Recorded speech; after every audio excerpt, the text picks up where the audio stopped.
দর্শক, এই বিষয়ে বিস্তারিত জানাতে আমার সহকর্মী খোকন চৌধুরী যুক্ত হচ্ছেন কুমিল্লা থেকে। খোকন, প্রচারণা তো শেষ হয়েছে, এখন কোন কার্যক্রম চলছে এ বিষয়ে বিস্তারিত জানতে চাচ্ছি আপনার কাছে। মারফি, আপনি জানেন যে আর মাত্র একদিন পরেই কিন্তু জাতীয় সংসদ নির্বাচন ত্রয়োদশ।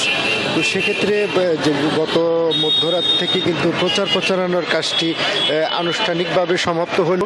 প্রার্থীদের যে ব্যস্ততা সেটি কিন্তু আসলে রয়ে গেছে, অর্থাৎ এখন তারা যেই কাজগুলো প্রধানত সারছেন, বিশেষ করে তাদের যে বিশেষ যে পুলিং এজেন্টগুলি দেবেন সেই বিষয়ের, এছাড়া যে তাদের যে ওয়ার্ড কমিটিগুলো রয়েছে বা কেন্দ্রভিত্তিক কমিটিগুলো রয়েছে সেগুলো নিয়ে কিন্তু ব্যস্ত সময় পার করছেন। এছাড়া এই নির্বাচনকে সুষ্ঠু এবং শান্তিপূর্ণ করার জন্য কিন্তু আইন শৃঙ্খলা বাহিনীর পক্ষ থেকে, রিটার্নিং কর্মকর্তার পক্ষ থেকে কিন্তু আসলে কড়া নিরাপত্তার ব্যবস্থা করা হয়েছে। অর্থাৎ বিশেষ যেই কেন্দ্রগুলো রয়েছে, ঝুঁকিপূর্ণ কেন্দ্র, আপনি জানেন কুমিল্লায় কিন্তু ১৫০০-এরও অধিক কেন্দ্র রয়েছে। এর মধ্যে ২০০-এরও অধিক কেন্দ্র অতি ঝুঁকিপূর্ণ হিসেবে চিহ্নিত করেছে আইন শৃঙ্খলা বাহিনী। সেগুলোতে কিন্তু সিসি ক্যামেরা বসানো হয়েছে এবং আইন শৃঙ্খলা রক্ষার্থে কিন্তু বিপুল পরিমাণ আইন শৃঙ্খলা বাহিনীর সদস্য কাজ করবে। ইতিমধ্যে কিন্তু সেনাবাহিনী বিভিন্ন স্থানে টহল দিচ্ছেন,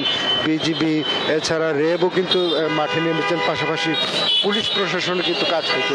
তো সব মিলিয়ে আসলে কুমিল্লায় যাতে একটি শান্তিপূর্ণ ভোট গ্রহণ অনুষ্ঠিত হয় সে বিষয়ে কিন্তু আসলে বারবার রিটার্নিং কর্মকর্তার পক্ষ থেকে বলা হচ্ছে যে সব ধরনের ব্যবস্থা করা হচ্ছে এবং মানুষ যাতে নির্বিঘ্নে ভোট কেন্দ্রে গিয়ে তাদের ভোট প্রয়োগের মাধ্যমে তাদের যে পছন্দের প্রার্থী বাছাইয়ে যাতে কোনো ধরনের কোনো সমস্যা সৃষ্টি না হয় সেই ব্যবস্থাটুকু কিন্তু করে আসছেন আইন শৃঙ্খলা বাহিনী এবং রিটার্নিং কর্মকর্তার পক্ষ থেকে দাবি করা হচ্ছে।